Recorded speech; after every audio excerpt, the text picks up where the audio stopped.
Өвөг дээдсээс уламжилж ирсэн үндэсний бичиг үсгээр сурч өдөр тутмын хэрэглээ болгох нь Монгол хүний журамт үүрэг төдийгүй дэлхийн хүн төрөлхтний соёлын үнэт өвийн өмнө хүлээсэн үүргээ хэрэгжүүлж буй нийлүүлэх хэрэг билээ. Монгол улсын үндсэн хууль, Монгол хэлний тухай хууль, соёлын тухай хууль, алсын хараа 2050 урт хугацааны хөгжлийн бодлогын баримт бичгийн зорилтыг хэрэгжүүлэх хүрээнд их хэл, бичиг үсэг, өв соёлоо эрхэмлэн хөгжүүлэх, нандинан өвлүүлэх замаар үндэсний нэгдмэл үнэт зүйлийг бэхжүүлэх, үндэсний бичиг үсгийн мэдлэг хэрэглээг нэмэгдүүлэх зорилгоор Өвөр Хангай аймгийн төрийн байгууллага албан хаагч иргэд үндэсний бичиг үсгийн сурагч багш нарын дунд хос бичигтэн арга хэмжээ болцолт уралдаан зарлаж байна. Хос бичигтэн арга хэмжээний хүрээнд төрийн байгууллагууд Монгол бичгээр үлдэх баримт бичгийг хэлбэл хуудас түүний бүрдэл тавих дахь үндсэн шаардлага стандартын дагуу байгууллагын захирамж, тушаал, албан бичиг, хурлын тэмдэглэлийг хос бичгээр хөтөлж хэвссэн байна. Мөн Монгол бичгээр хэвлэгддэг сонин хэвлэл тогтмол захиалж Монгол бичгийн булан байгуулах, өрөө танхим тогтчуулах зэргээр албан хаагчдын Монгол бичиг сурах орчин нөхцөлийг бүрдүүлж сургалт зохион байгуулан нийт албан хаагчдынхаа үндэсний бичгээр унших, захимаар бичих чадвар, түвшин дундаас дээш түвшинд хүргэсэн байна. Хангай аймгийн төрийн албан хаагчдын дунд хос бичигтэн арга хэмжээ болцолт уралдаан зарлаж байна.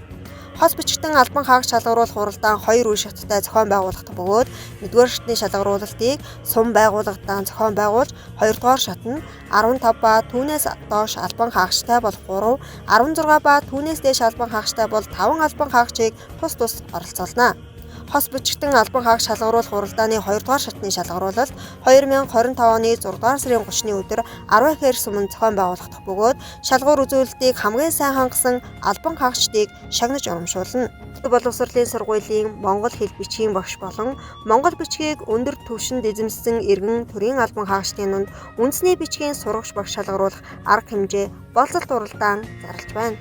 Үндэсний бичгийн сурагч багш нь төрийн албан хаагчдын үндэсний бичгийн чадвар, түвшин, хэрэглээг дээшлүүлэхэд дэмжлэг үзүүлж, сургалт зохион байгуулах явцдаа тэднээс сорил авч, идэвхжүүлэх төрөл бүрийн арга хэмжээ зохион байгуулан олон нийтэд сурталчлан таниулсан байна. Уралдаанд оролцогчид сургалт зохион байгуулж буй явцын тайлангаа 2025 оны 5-р сарын 19-ний өдрөөс 5-р сарын 25-ны өдөр хүртэл хугацаанд шалгаруулалтын тайлан 6-р сарын 22-ны өдрөөс 6-р сарын 27-ны хүртэл хугацаанд аймгийн соёл урлаг, аялал жуулчлал залуучуудын газар тус хэвлэж ирүүлнэ. Өвөр Хангай аймгийн 18 ба түүнээс дээш насны иргэдийн дунд хос бичигтэн болцолт уралдаан зарлаж байна. Хос бичигтэн иргэн шалгаруулах уралдаанд иргэд үндэсний бичгээр алдаагүй, хичээнгүй бичих, компьютерт бичих чадвараа нэмэгдүүлэн захим орчинд Монгол хэлний тухай хууль, үндэсний бичгийн сурталчлан таниулахаас гадна Монгол бичгийн 1-3 бүтээлээр оролцсноо.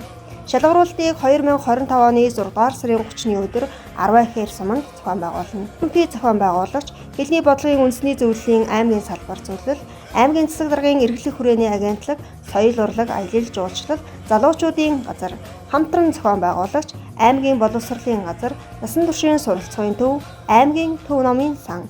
үндэсний бичиг үсэг Монгол соёлын үнэт өв.